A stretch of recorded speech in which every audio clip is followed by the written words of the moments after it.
listening to All Creatures, Fangs on the Farm, the Chupacabra Files, based on a short story by Dr. Jill Lopez. This episode is brought to you by PRN Pharmacal, makers of Reconcile. Learn more at reconcile.com.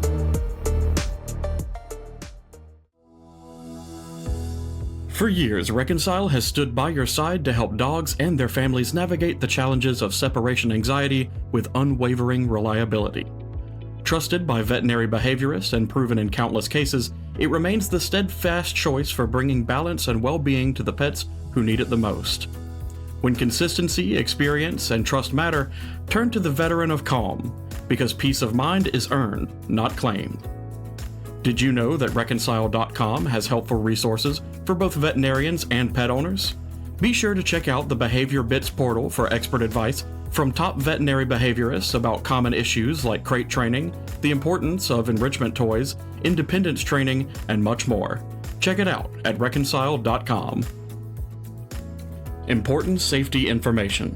The most common adverse events reported in decreasing order of reported frequency are decreased appetite, depression, lethargy, shaking, shivering, tremor, vomiting, restlessness and anxiety, seizures, aggression, diarrhea, dilated pupils, vocalization, weight loss, panting, confusion, incoordination, and excessive salivation. Reconcile chewable tablets are contraindicated for dogs with a history of seizures or when used with drugs that may cause seizures. Consult your veterinarian for complete safety information or read the package insert. The information, tools, and material presented on this site are provided for informational and educational purposes only. Please consult your veterinarian for an official diagnosis of canine separation anxiety and to learn more about Reconcile.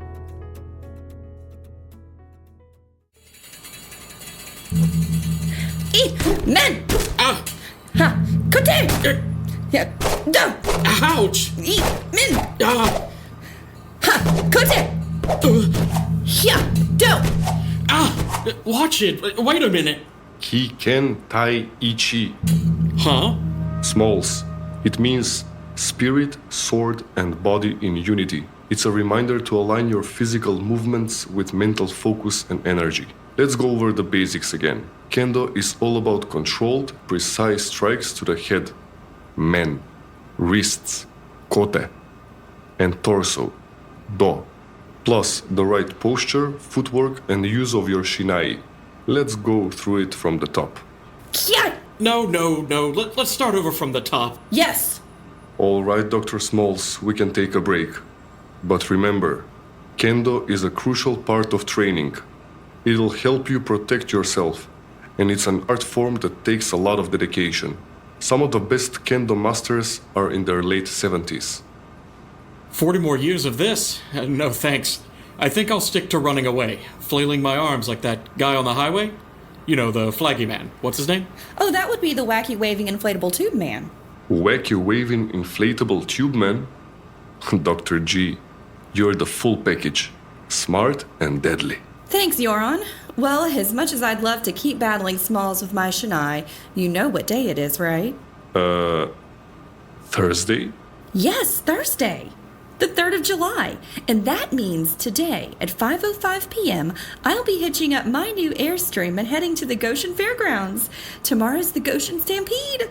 I haven't missed a stampede since that time I got pinworms in Miss Fahey's class in kindergarten and CVS was out of ridworm.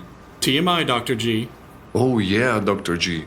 I wasn't thinking tomorrow is the 4th of July, and All Creatures is the official veterinary clinic of the Stampede. I'm definitely looking forward to all the crazy fried fair food.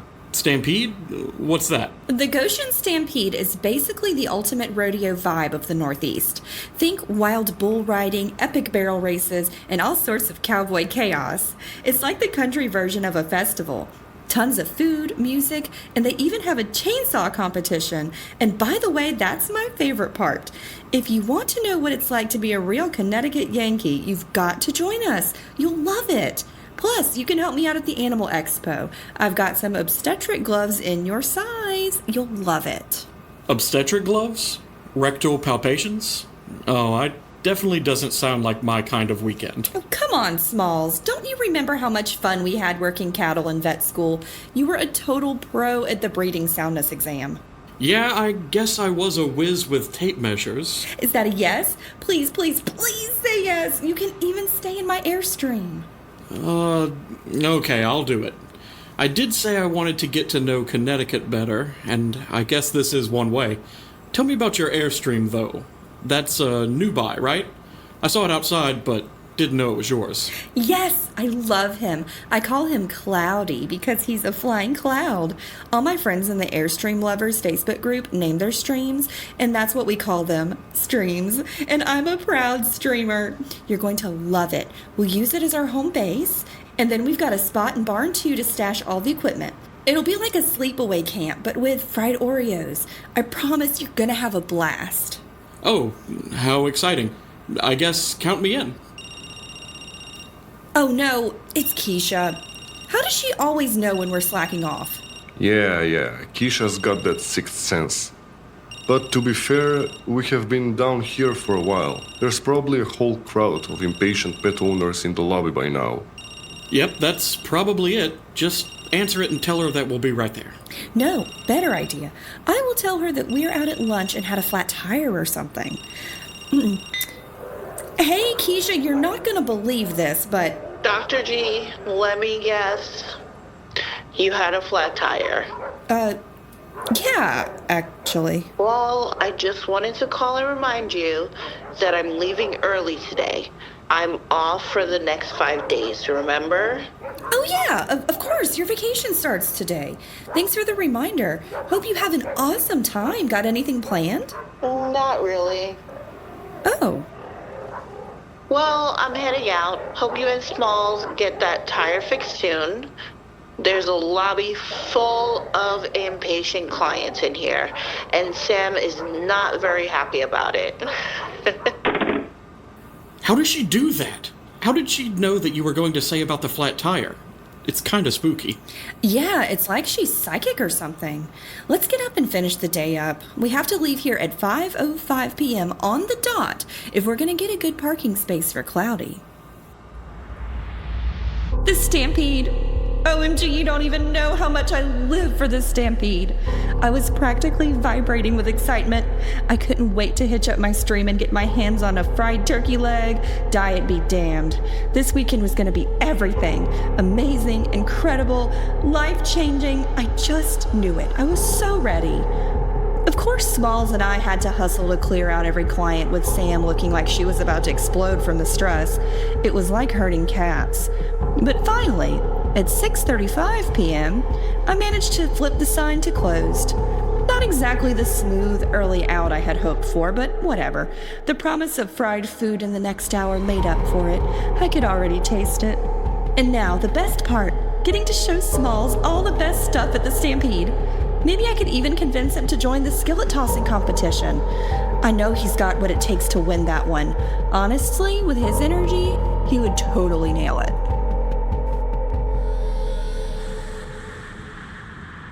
All right, Smalls, we're almost there. Get ready for some fun. Woohoo! Oh, I'm starving for fried dough right now. Okay. Hey, what's that place on the left? What is that? Joaquin's Casa of Oddities?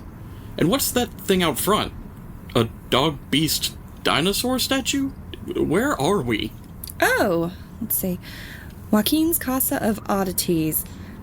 I don't remember seeing that last week when I was here for the Stampede committee meeting. Want to stop by for a second? OMG, of course. You know this is my thing. Cryptids, mythical beasts, oddities. This weekend is actually turning out to be much more exciting than I thought.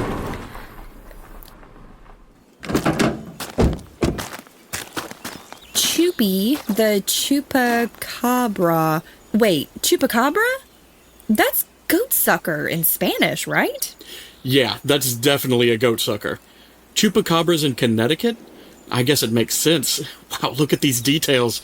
Look at the claws and those teeth. Wow. So, what exactly is a Chupacabra? One sec. Dr. G, take my photo with Chupi. Oh my gosh. The guys on my cryptid subreddit are gonna lose it. All right. Tell me more, Mr. Cryptologist. Well, Dr. G, the Chupacabra is a mythical creature from Latin American folklore. It's notorious for attacking livestock, especially goats, and allegedly drinking their blood. Like you said, goat sucker. Depending on the sighting, the Chupacabra is described in all kinds of ways. Some say it has thick, leathery skin, while others say it's covered in matted fur. Some accounts mention wings, some don't. It's also been seen with a long, spiny tail, while in other reports it has no tail at all. In terms of form, it varies. Some people describe it as bat-like with big eyes and a predatory nature. Others say it looks dog-like with a hunched back and sharp teeth. And there are even reports of it looking alien with grayish skin and big creepy eyes. The Chupacabra is famous for leaving puncture wounds on animal necks and draining their blood. While some folks think it's just a misidentified animal, like a dog with mange or a mangy coyote, which I guess is also a dog with mange, the creature still holds its place in folklore. Interesting. Wait a second. The day just keeps getting better. Look, the store has Chupacabra shirts. Let's go inside. Maybe they have keychains too. Hello there. Welcome to Joaquin's Casa de la Oddities.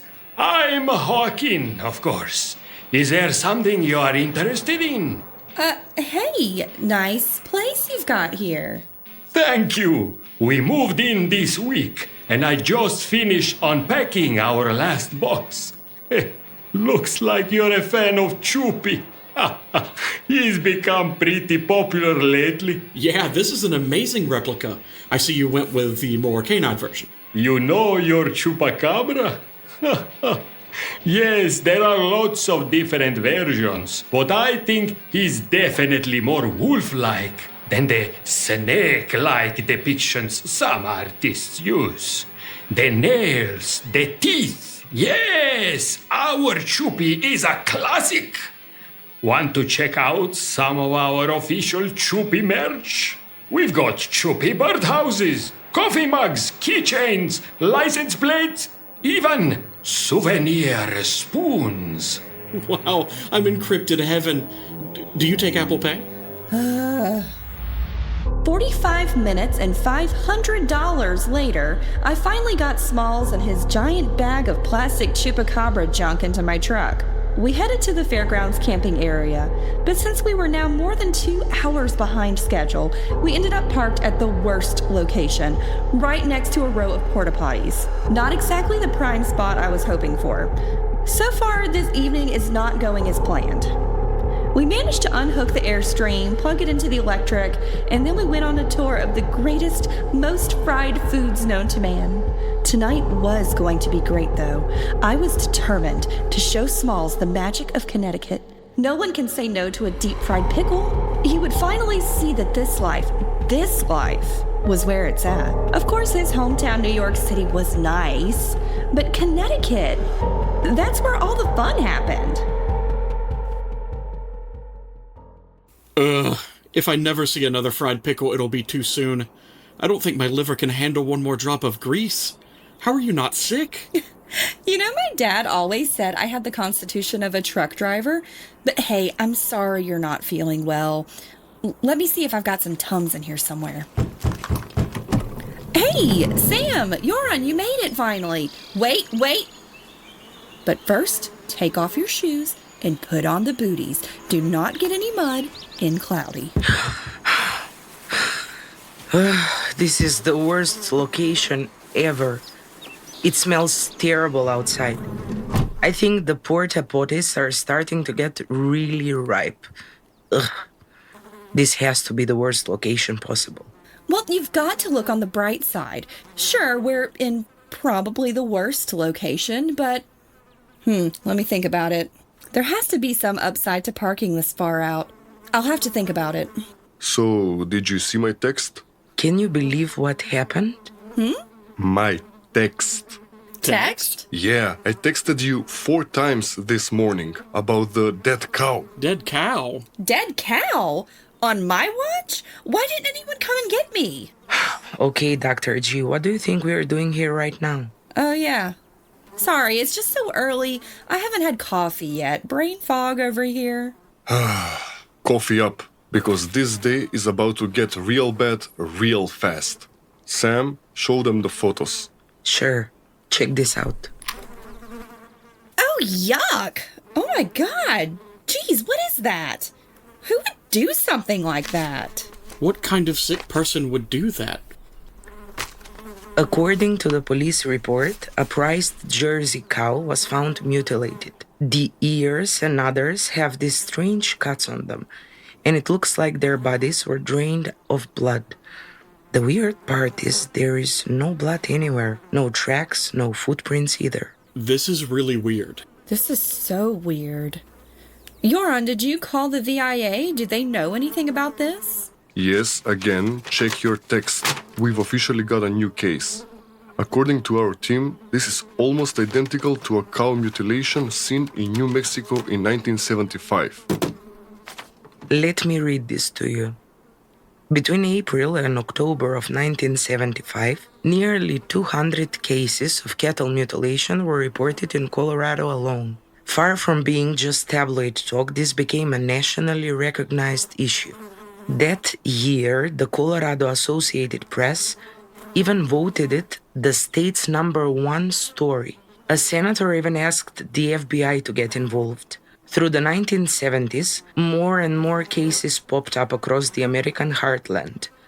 And in 1979, after thousands of reports causing millions in livestock losses, the FBI opened an investigation into a series of cattle mutilations on New Mexico's Indian lands. Ultimately, the FBI closed the investigation in 1980, claiming none of the reported cases seemed like anything other than common predators at work. But these mysterious mutilations didn't stop in the 1970s or in the US. Similar cases involving sheep, cows, or horses have been reported as far back as the early 17th century, and even as recently as 2019. The 70s cases just got the most widespread attention. The debate still rages. Some think it's an unexplained phenomenon, while others argue it's just normal cattle deaths dressed up as something weird or paranormal. For those in the unexplained camp, theories vary. Some believe it's people behind it, maybe in strange quasi-religious rituals. In 1980, the Royal Canadian Mounted Police even blamed an unidentified cult. The Department of Criminal Investigations in Iowa thought Satanists might be behind it. Others, though, tied the mutilations to possible extraterrestrial involvement. Filmmaker and science reporter Linda Moulton Howe has investigated over 1,000 animal mutilations, and in her 1980 documentary, A Strange Harvest, and later book, An Alien Harvest, she concluded that extraterrestrials were likely involved. Satanists? Cults? Monsters? Aliens? Well, Dr. G, you did say this was going to be an amazing weekend. Okay. There has to be a reasonable explanation for this. Maybe a chainsaw gone astray? Let's grab our stuff and check it out. Maybe we can get some samples over to Dr. Alex. She'll know what to do. We made our way back to the fairgrounds and headed straight for the cattle barn. It was utter chaos. Police officers were on scene and parents were comforting their crying 4-H kids. In the midst of the turmoil, we spotted Cooper, the animal control officer, waving us over. He led us to the far end of the barn where the carcass of a cow lay. I immediately grabbed my gloves and started collecting samples, full-thickness punch biopsies of the wounds, while Joran and Sam set up a perimeter to quarantine the area. It didn't look like there was any immediate risk of infection, but at this point, we weren't taking any chances. We needed to be thorough. I examined one of the cows while Smalls took photos. The poor animal had been mutilated. There were several elliptical cuts about 3 inches long. The report had been right. There wasn't a single drop of blood. Where had it gone? I took several samples and placed them in a cold pack, knowing Dr. Alex would be able to make sense of it all. But the question still lingered. Where was all the blood? Well, if I had any appetite left after last night's grease fest, it's definitely gone now. What a mess. Guys, Coop is shutting down this side of the barn. No one in, no one out. We put up the quarantine notices. and Sam's on her way to ship the samples to Dr. Alex. Anything else you need me to do? Thanks, Yoran. I think we're good for now. Maybe ask around, see if anyone saw anything suspicious. We're about to call Dr. Alex and get her take on this. Got it. I'll check in soon. Dr. Alex? Put it on speaker. Hey, Dr. Smalls. Happy 4th of July. I was just about to board the plane. Everything okay? Dr. Alex, glad we caught you before you left. We've got a weird situation. Shocking, I know. Hey, Dr. Alex. Yeah, we've got a problem. Please tell me your lab isn't shutting down for the holiday. Of course not. My lab runs 24/7, 365 days a year. I'm heading out on vacation, but my team is still working. But even I need a break sometimes. Well, that's a relief because we've got a little problem. And that's an understatement. I'm texting you some disturbing photos now. We're at a fair in Connecticut, and we just found a mutilated show cow. Several 3-inch long elliptical cuts randomly all over the body. Yeah, and here's the really weird part. Despite the deep cuts, there is zero blood, not a single drop. That's bizarre. Are you sending samples? Already on their way. They should arrive tonight. Okay. I'll have my team on standby. We should have some results by morning. Be careful. This is seriously strange. You know what? What? I am suddenly starving for fried pickles. How about you? Rain check. Something about those images isn't sitting right with me. I want to dig into this a little more. How about you go get something to eat, and I will head back to Cloudy and do some checking around on my laptop. Suit yourself. More pickles for me.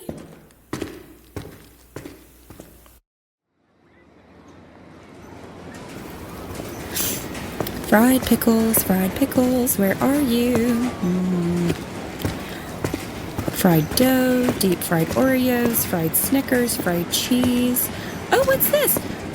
Fried Chupacabra balls? What the? Hey there! Want to try some Chupacabra balls?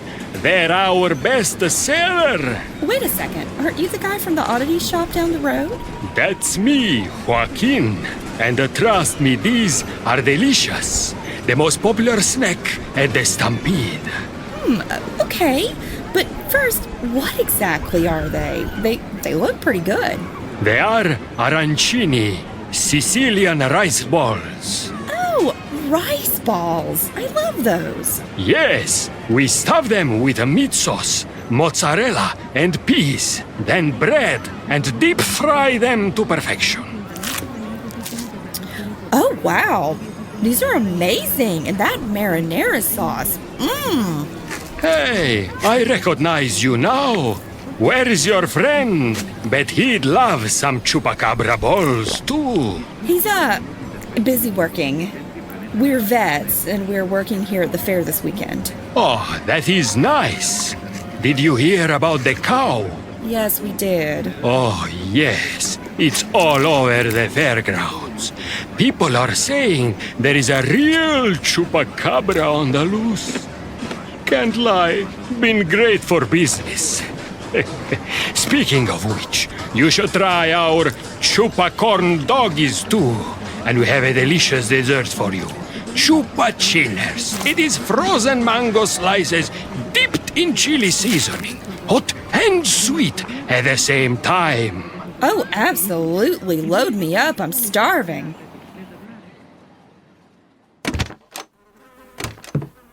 Hey, Dr. G, welcome home. Oh my God, Smalls. I just paid $58 for a few rice balls, tiny hot dogs, and a sliced mango.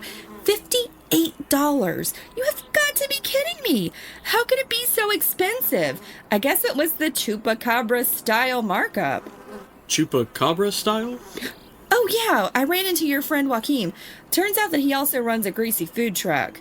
Everything on the menu is named after chupacabras. So basically, I just spent $58 on Chupacabra balls, Chupacabra mini corn dogs, and Chupacabra mango ice cream.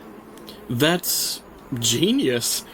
I wouldn't actually eat any of it, but I would love to get some photos for the subreddit. Please tell me you took pictures. No, but we can go later. I'll show it to you. It's right by the cow barn. Oh, speaking of which, have you heard the latest rumor? What now? People are saying there's a real chupacabra on the loose at the Stampede, and that's what happened to the cows. A chupacabra mutilating cows. Wait a minute, Smalls. You are not wearing your dirty shoes in my Airstream. Where are your booties? Saved by the bell. Hello? Hey, Dr. G. I just got the histopathology report back on the cow samples. The extensive blood loss and resulting anemia likely led to hypovolemic shock and multi-organ failure. Let me read you the findings.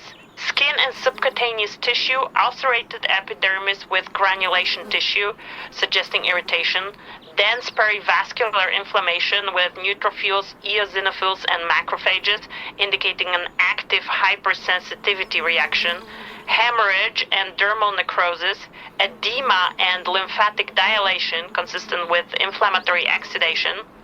In the skeletal muscle, there is severe pallor of myofibers due to extreme anemia and hypoxia, ischemic myocyte degeneration, so swollen fragmented muscle fibers due to lack of blood, hemosiderin-laden macrophages. This is evidence of blood loss and erythrocyte breakdown, speaking to a little bit of a chronic happening. Then we have capillary dilation and endothelial swelling. This reflects vascular stasis and hypoperfusion. And in the deeper vasculature and soft tissue, we have marked vascular congestion, occasional fibrin thrombi. They indicate circulatory stasis and potentially led to shock. Then we have reduced erythrocytes in capillaries consistent with exsanguination, lymphatic vessel distension suggesting a compensatory response to blood loss, and there is no evidence of intravascular hemolysis, meaning external blood loss, not internal destruction of red blood cells. So in short, the cow was bled dry. And people think a chupacabra did it. This just keeps getting weirder. Another day, another bizarre case. I'd say this is the strangest one yet, but considering our history with zombies and a Mothman, this just feels like another average day for Team All Creatures. Ha! While I was out grabbing dinner, Smalls had time to do some digging, though apparently not enough time to take off his shoes. He went through old newspaper clippings about cow mutilations and compared them to the images we took. Everything lined up. The ensanguination, the eerie precision, but what stood out were the shapes found on the cow. They looked like giant eyes. Stranger still, the marks were only on one side of the body, the side facing up. Was it just a coincidence? A fluke? Or were we missing something?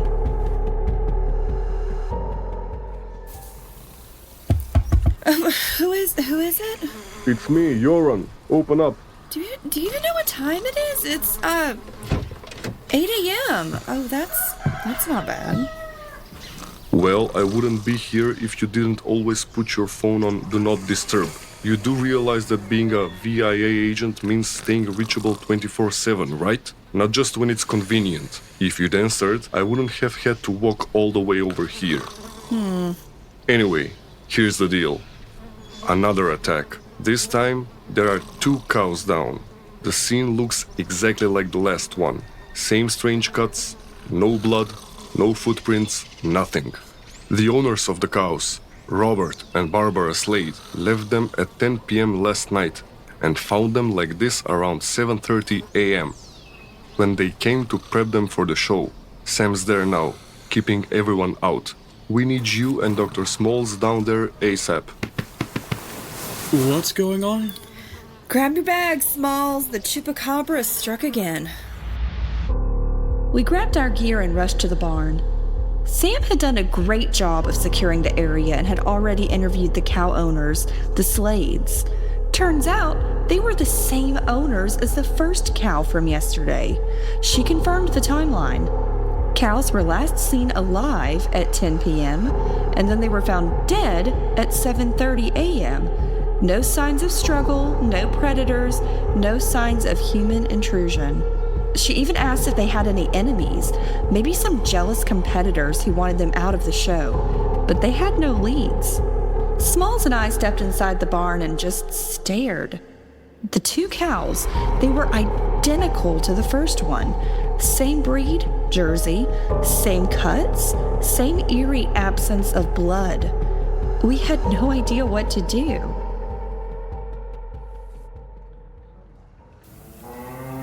Okay, this is way over my head. I don't know what to do. Well, we could always call the Vetstigator. The what? The Vetstigator. Dr. Martha Smith Blackmore. She's an internationally recognized veterinarian with deep expertise in animal welfare, veterinary forensics, and animal law. She worked with the MSPCA and the Animal Rescue League of Boston, collaborating with law enforcement on animal cruelty cases. How do you always know these people? You have the most random but useful contacts. I went to a conference once where she spoke. Let me see if I can find her contact info. 1 second.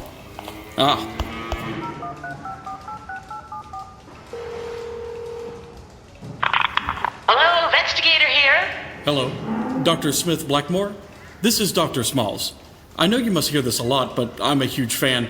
I'm really into forensics and actually have a signed copy of your book, Investigating Animal Abuse Crime Scenes, a field guide.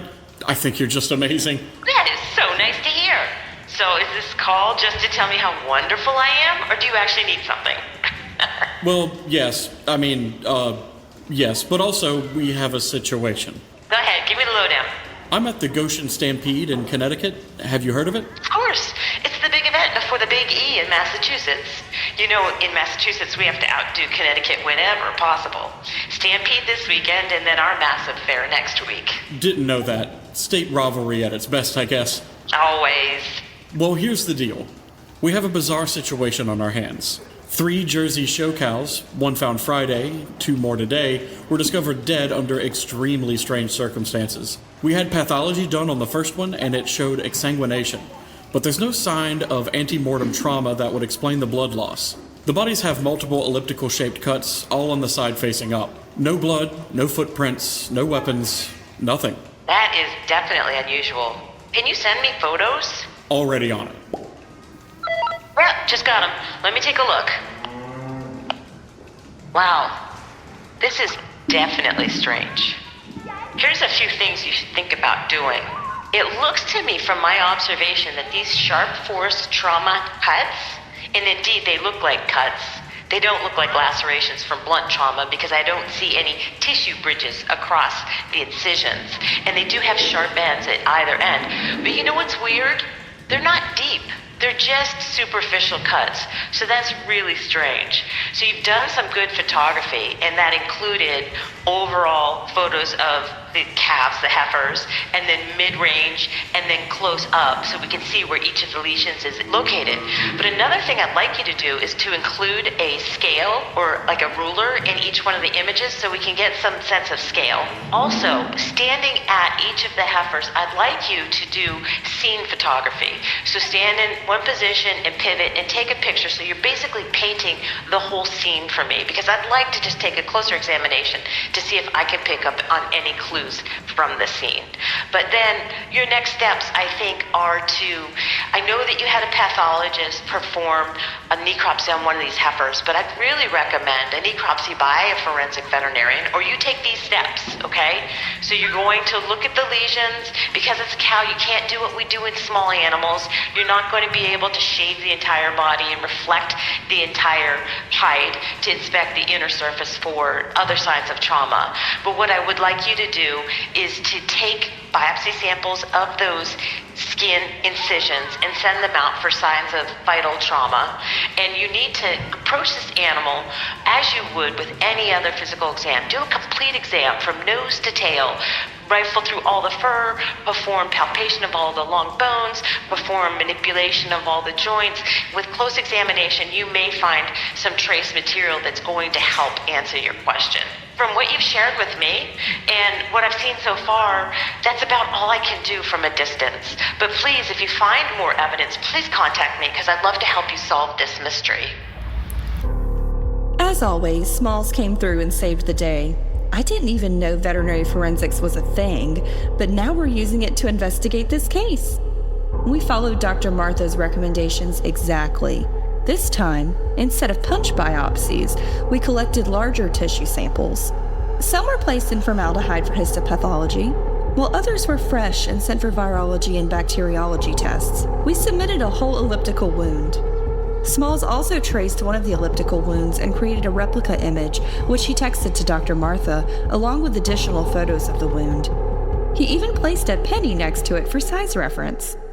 We also collected bedding, food, and water samples. Everything was packed up and sent in a shipping container. Sam drove to Litchfield to get to the courier so it would reach Dr. Alex ASAP.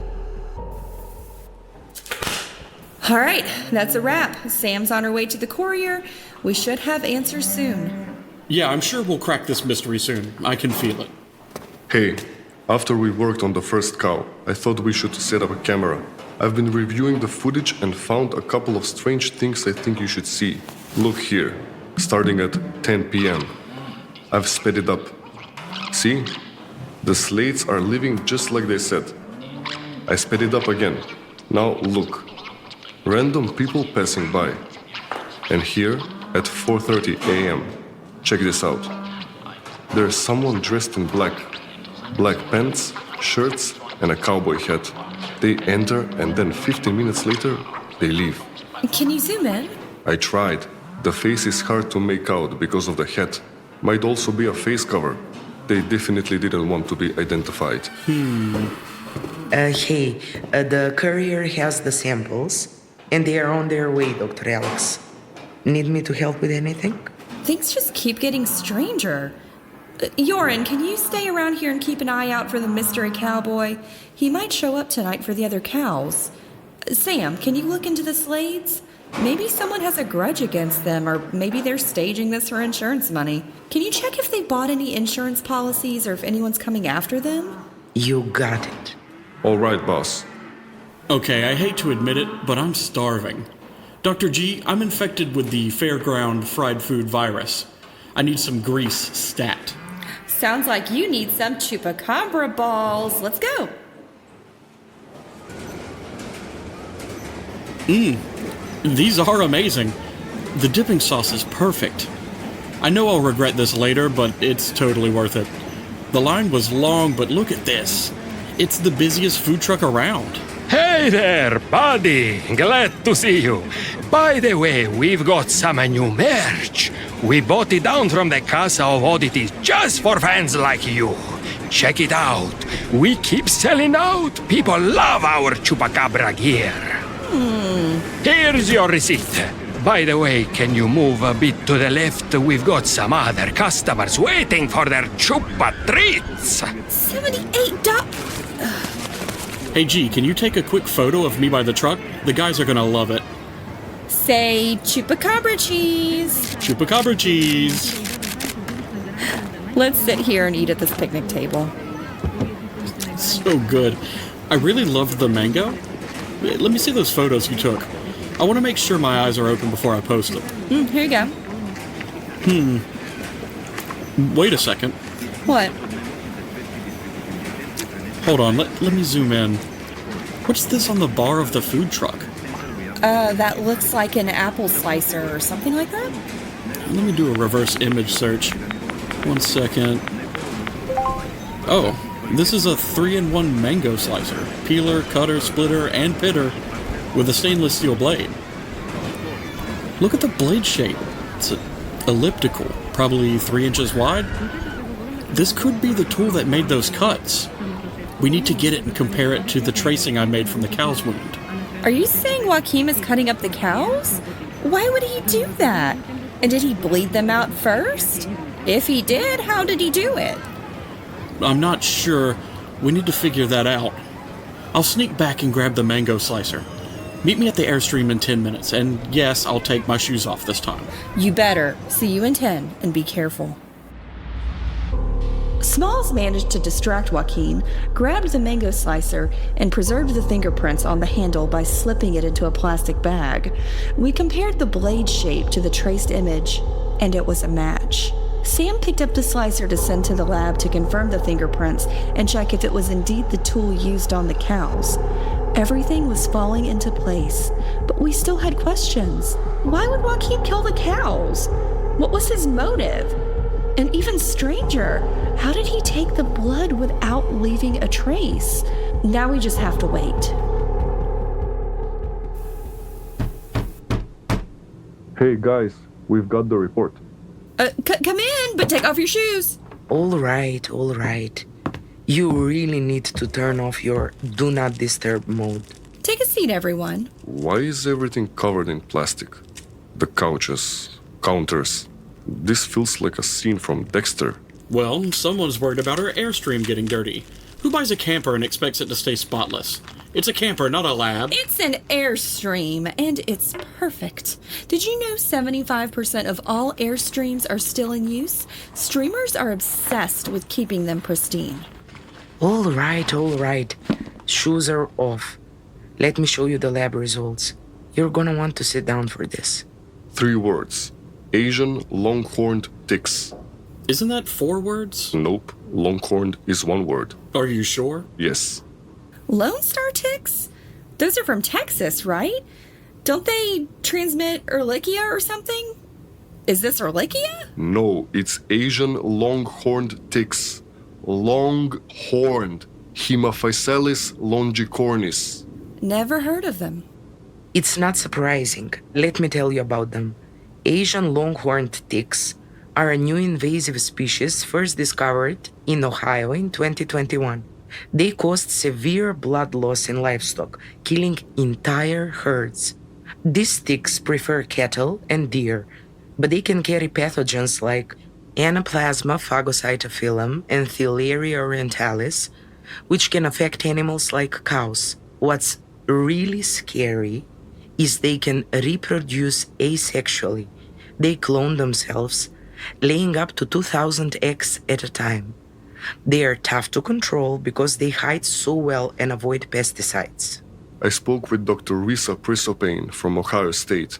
She is an ecologist and an expert on vector-borne disease. She has done research on Asian longhorn ticks and investigated a similar case in Ohio, where 3 cows died on a farm from severe blood loss. She sent me this voice message and you need to hear this. Hi, Urine. Thanks so much for your call. This is Dr. Risa calling you back about the Asian longhorn tick that you found. Look, I really got to say, if you think or you're certain you have this tick, then you're going to want to take quick action to control it. The Asian longhorn tick is often in really large numbers when found, and they can swarm in the thousands because it only takes 1 tick to start a new colony since they reproduce asexually. So if this cow was at a large mixing event like a fair or similar trade circumstances, you're going to want to inspect all of those cattle thoroughly, but more than likely they're going to be hard to see in small numbers, so you may want to consider quarantining and treating all those cattle before you let them go home, because if those people take this tick back to their farm and they have suitable environment, they could certainly have a whole new population with a whole new problem.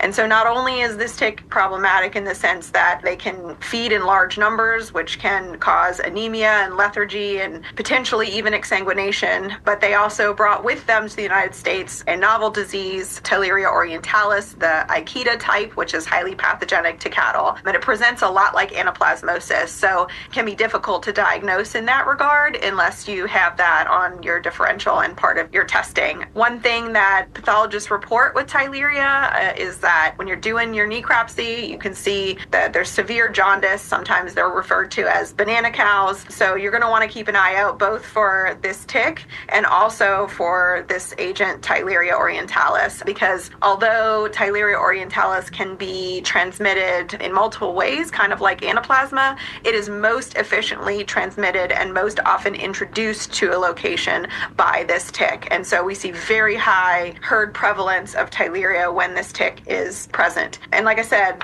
being that this is a clonal tick, when you do have an introduction, it might start small, but within a couple of years, you can have ticks in the many, many of thousands. So usually when we see it, it becomes a progressive problem on farms and is very difficult to manage. This tick can complete its entire life cycle in under 12 months, sometimes even 6 months under the right conditions. And in other studies where we're trying to manage it with acaricides, essentially the population can rebound about every 5 5 weeks. And so you really cannot spray your way out of an Asian longhorn tick infestation. You're going to have to take integrated approach to treating the landscape, treating cattle, to do rotational grazing, and all these things can be very difficult to manage, particularly for small-scale farms. So if you see Asian longhorn tick, you should act swiftly to contain it and control it. Ticks that clone themselves are so tiny you can miss them and drain cows' blood, and pesticides can't stop them. Exactly. We found thousands of them in the bedding sample we sent. That means the other cows in the barn are probably infested too, and they are multiplying rapidly.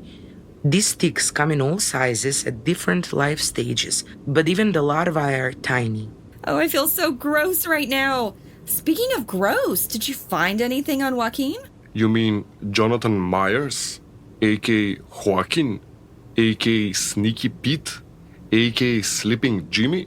He's a lifelong con artist who ran multiple fraudulent businesses. His latest scam is his House of Oddities. He squatted in an abandoned building and set up shops selling overpriced chupacabra junk. He started the rumors about the chupacabras killing the cows, then saw his sales skyrocket. So you've got him. No, he got away. No wonder they call him Sleeping Jimmy. He packed up his cart and vanished. All that's left is a pot of grease. That jerk! I knew he was up to something. Jonathan Myers.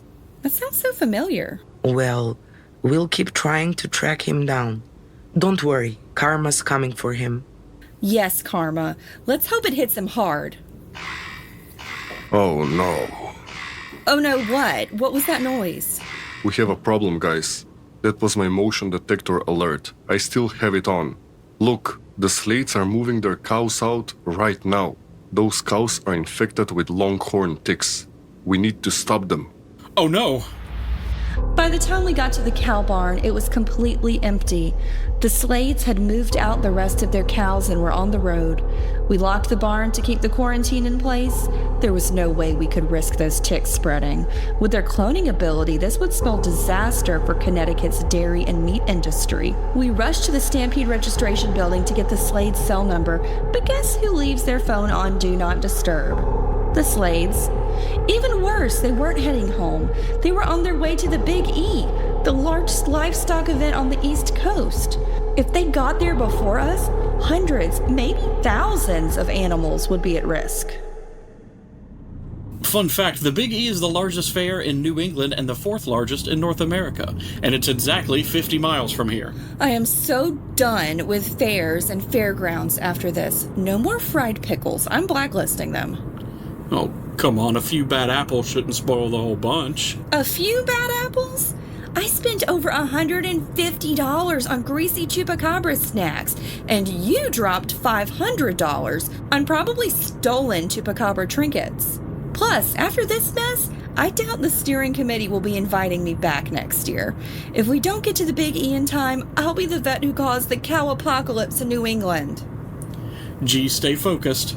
We need to drive safely, and you're not used to hauling a trailer, especially one that's over 7,500 pounds. Everything will be fine. No one could have predicted these crazy cloning ticks. Even the experts said they're invisible and nearly impossible to control. Yeah, hauling's tough. This is only the second time I've ever brought Cloudy out. I hope Yoren and Sam get here quicker on their motorcycles. We need to stop the Slades before they open the trailer. This is a nightmare. Oh, there's the entrance. And look, the Slade's truck and trailer, they're going in. Yoren and Sam are right behind us, and they're stuck behind a bunch of cattle trailers. Step on it, G. Watch out! I'm gonna cut them off and then block the entrance. Hold on. Ooh. Oh, are you okay? Yeah, barely. We almost flipped. Well, the Slade stopped, but their trailer hatch is open. One of the cows just ran into the fairgrounds. Oh no, where's Yoren and Sam? Maybe they can catch her. Still stuck in traffic. We have to make a run for it. Run! We have to catch that cow. Look, that cowboy dressed in black. He's after the loose cow. No way! He just lassoed her! He saved the day! And Yoren and Sam are here. I think we're good. The cow is caught. Thank goodness for that cowboy. This could have been a disaster. cowboy. Thank you for saving the day. That cow's been infected with self-cloning ticks that are like cow vampires. You saved the day! Yay! Incredible riding skills. You definitely saved the day. Oh no, not you guys. Keisha? You're a cowboy? I prefer cow person, and yes, I am. Keisha, that's amazing. We didn't know. I don't talk about my personal life, but I've been riding in rodeos for years. It's my thing. Helps me relax after work, but honestly, I don't think I could be open with you guys because you haven't exactly been open with me. Why didn't you tell us? Maybe because every time I ask about your work, you throw out wild stories. Cloning, ticks, cow vampires, flat tires. Keisha, we're sorry. We haven't been totally upfront, but we want to change that, and seriously, thank you. You're amazing. I know. Yep, you really are. So, one day, we'll tell you everything. How about now? Well, it's kind of a long story. Keisha, that was incredible. Amazing riding. Okay, cow's back in the trailer. We're taking it to a secure location to dead tick and destroy the parasites. Crisis averted. So, you weren't making up the ticks? Well, at least it can't get any worse. G, whatever you do, don't turn around. Why not? Just don't. Please don't turn around. Cloudy! Oh no! My beautiful Airstream! It's completely wrecked! No! And that wrapped up another Wild All Creatures assignment. We survived another mystery, debunked a Chupacabra rumor, and protected New England's cows. But poor Cloudy didn't make it. He's now part of the 25% of Airstreams no longer on the road. And to make matters worse, Joaquin's list of fraudulent businesses included a fake insurance company. Jonathan Myers Insurance. Guess where my policy was? Yep. Jonathan Myers Insurance. No payout coming to save me. I'm officially done with fairgrounds, camping, and Airstreams. I'll just stay home, doom scrolling with my cat, and give up my dreams of adventure. But on the bright side, we're back at work, and Small says he has a surprise for me at lunch. He's been secretive about it. Hopefully it's not another fried pickle. Keep the blindfold on and walk this way. Oh, I'm so excited! I can't wait to see what you got me. Okay, stand right here. Surprise! Oh my gosh! Is that a 1969 Airstream Globetrotter? The same one from that old show Grimm? We loved that show! We used to watch it after class, remember? How did you get this? Craigslist, my friend. It's not perfect. The previous owner didn't enforce a shoes off policy, but open it up. We can fix it up together. It'll be fun. Oops, I can fix that. You better. But I love it. It's perfect. Thank you, Smalls. You're the best friend a vet could have. Fangs on the Farm, the Chupacabra Files, features lead actors Clay and Caitlin Palmer, along with Angela Stojanovska and Martin Menev. This show includes expert insights from veterinary specialists Dr. Martha Smith-Blackmore, Dr. Risa Pesapane, and Dr. Alexandra Zara. This show was crafted by audio engineer Vasco Kostovsky and was produced by Vet Candy. You can tune in to All Creatures on iHeartRadio, Apple Podcast, or your preferred podcasting platform.